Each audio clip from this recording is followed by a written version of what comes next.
is actually a few months after I came to US because I ran out of money. I slept in my car. I slept on the street, and I begged the owner of the yogurt shop to let me sleep in an attic. And you can see there's a knife next to me because it was a very dangerous part of the city. But this is real attic. It wasn't like, imagine you live above this and it was a storage.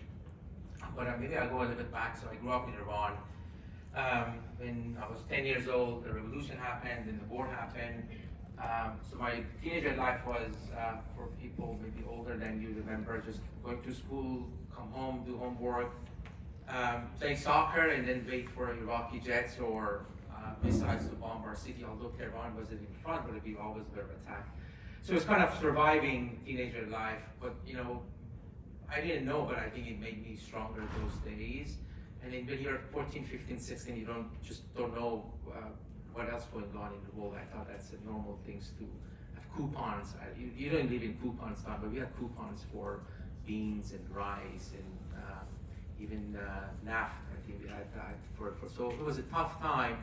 I was a very good student. I was a better soccer player, so I actually got accepted to German school in Tehran. It was out of a few thousand people. They picked 15 boys, 15 girls, and then when the revolution happened, they shut down our school. So when I played for the biggest club in Iran, one of the biggest clubs in Iran, is under 19 years old, and the owner of the club came and said that I started a sports magazines, and you speak German, I have these German magazines, come and translate it for us. So I started to translate soccer article from German to Farsi, but I started to write my own, and people really liked what I did. And I was like 17 years old, so I made a name through Iran's football community, and people in Iran are crazy about football.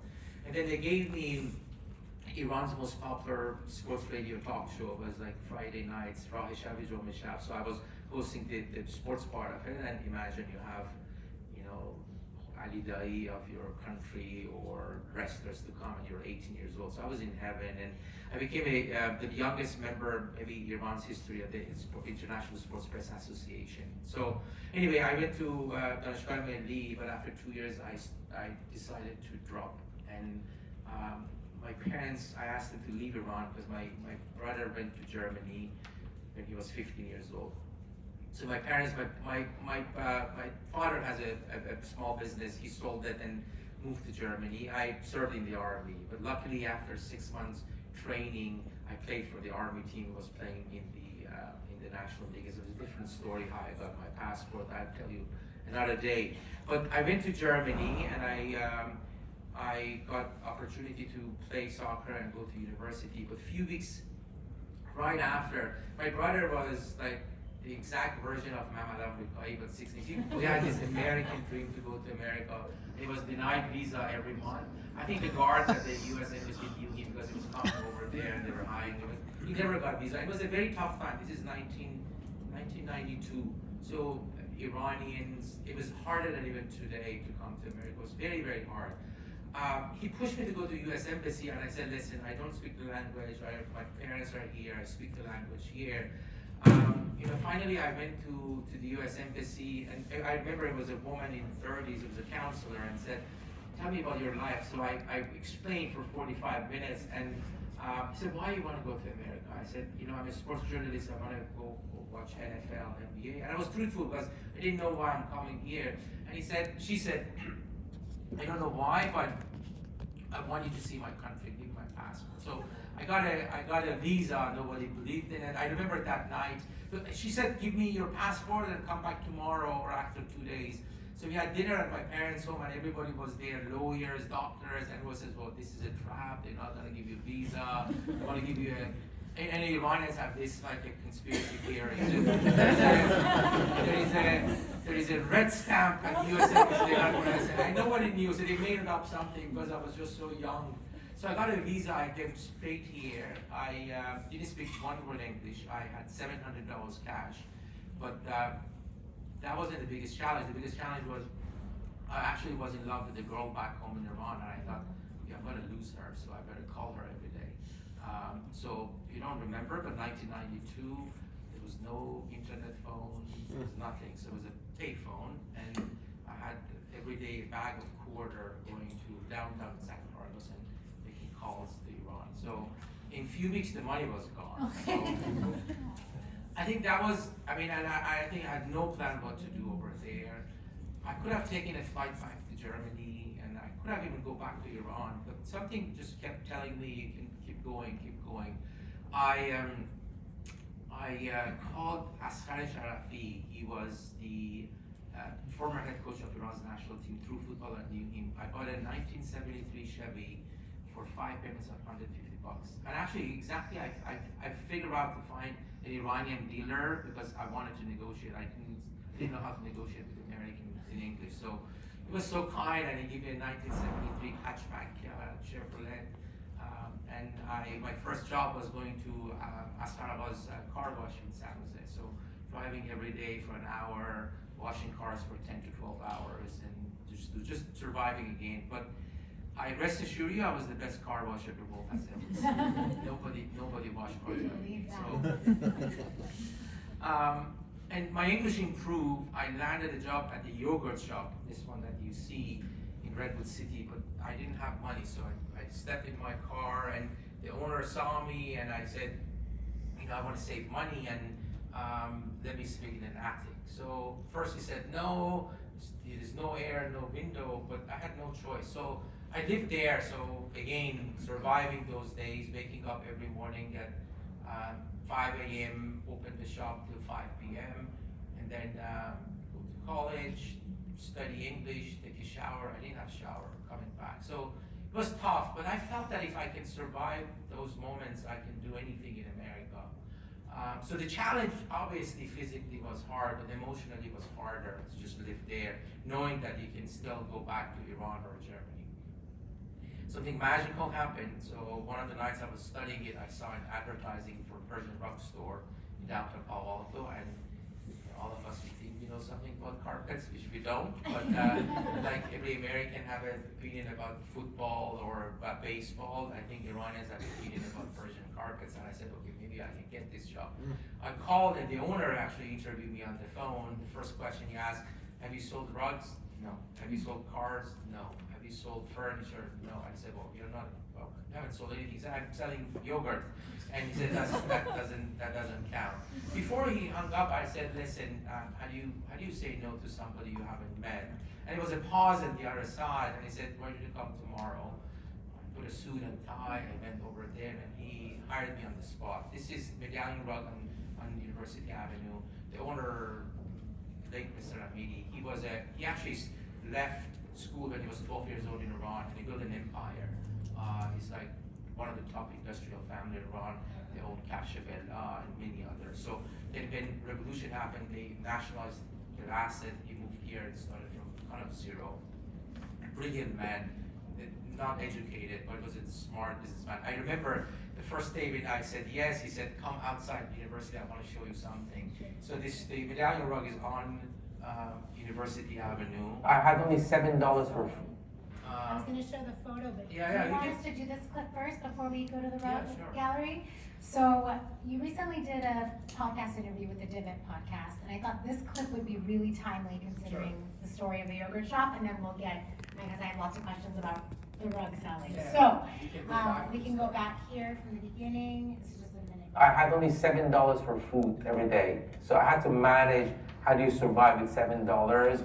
And in Redwood City, there was this all-you-can-eat places, I forgot the name of it. I figured out at 6 o'clock when they close, they get rid of many muffins and so on. So I managed to be there at 5:30 and then end up taking that. So surviving with limited resources, but even when I had $7 for food, I lived my life to the fullest. I played soccer, I made sure that I watched TV, good movies, hang out with my friends over there. So that never let me forget about what's important in life. I think I read somewhere that you slept above a yogurt shop or something. And I landed a job at the yogurt shop in Redwood City.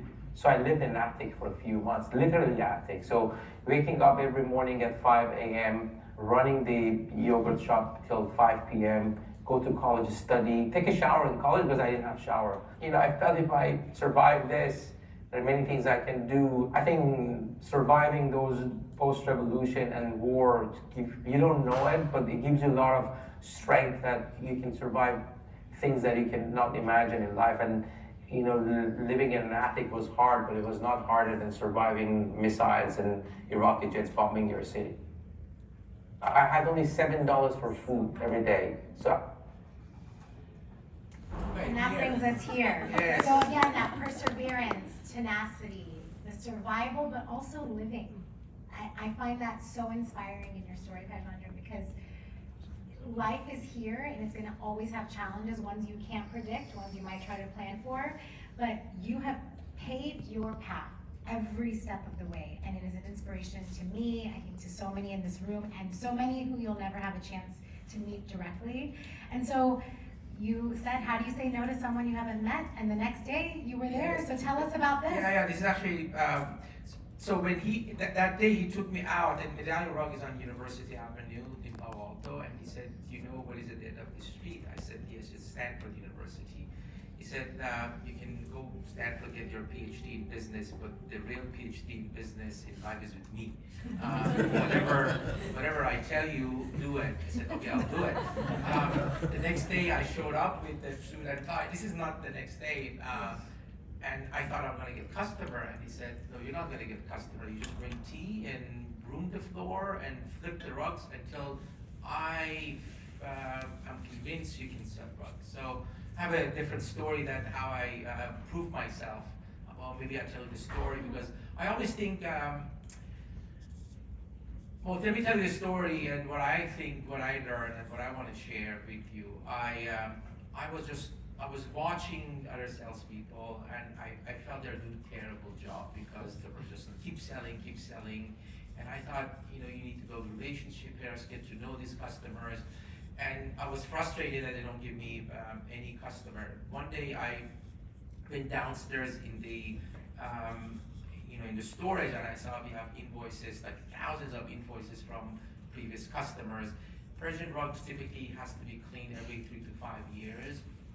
And normally they call you and said, I need my rugs to be washed. I started to call these clients and said, Armin, you bought a carpet from us in Palo Alto 5 years ago, and it's a Persian Tabriz 9x12. So I was giving the exact dimension that they know what I'm talking about.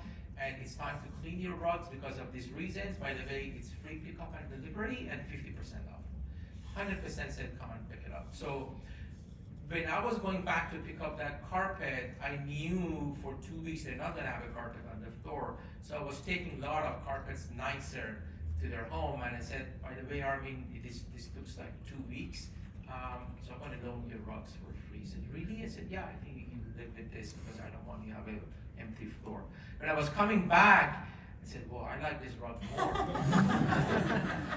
He said, yeah, but you have to pay $3,000 more for that. So I started to do a lot of upselling, and the owner heard after, and he one day he said, no, from today you sell rugs.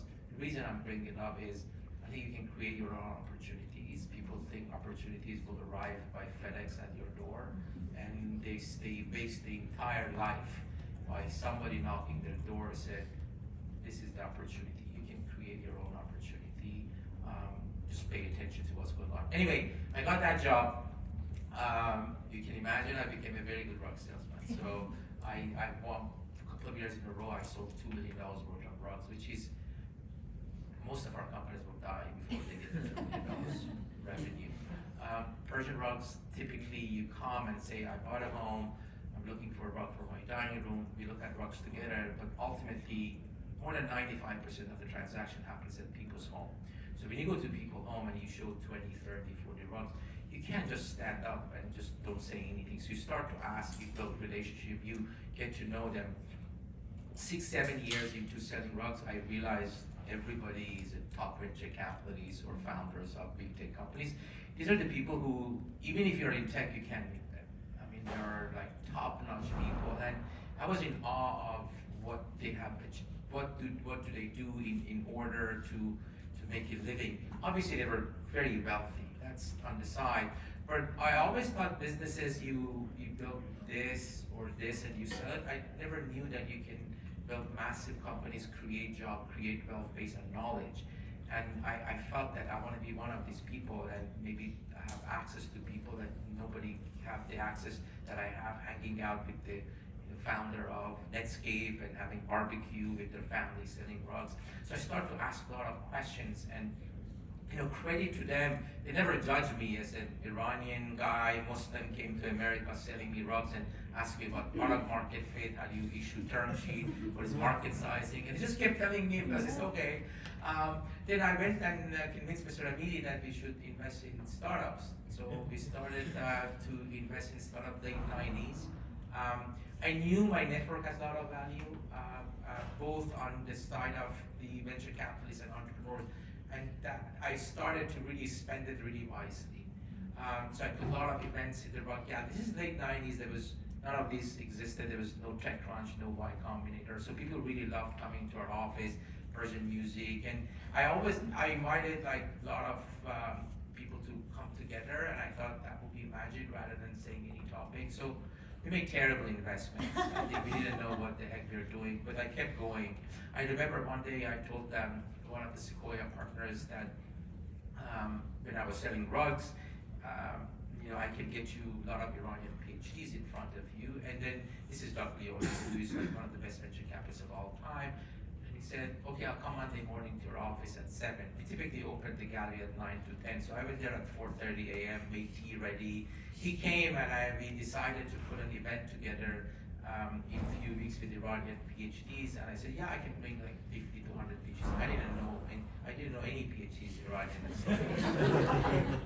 So I went to, I said, okay, how do I do this? This was the beginning of my doing this, so nobody knew me. But Sequoia has a big name, so the top venture capitalists of all time. I went to the Stanford directory, PhDs, and any Iranian, I either called them and I said, do you want to come, Persian food, Sequoia, free? And they said, yeah, I'll come. And some of them said, I'd love to come, but I'm from Pakistan. I said, okay. I said, yeah, because the name was like so Persian. I said, come, but don't say you're from Pakistan. I have a number of people to get in the room. You count too.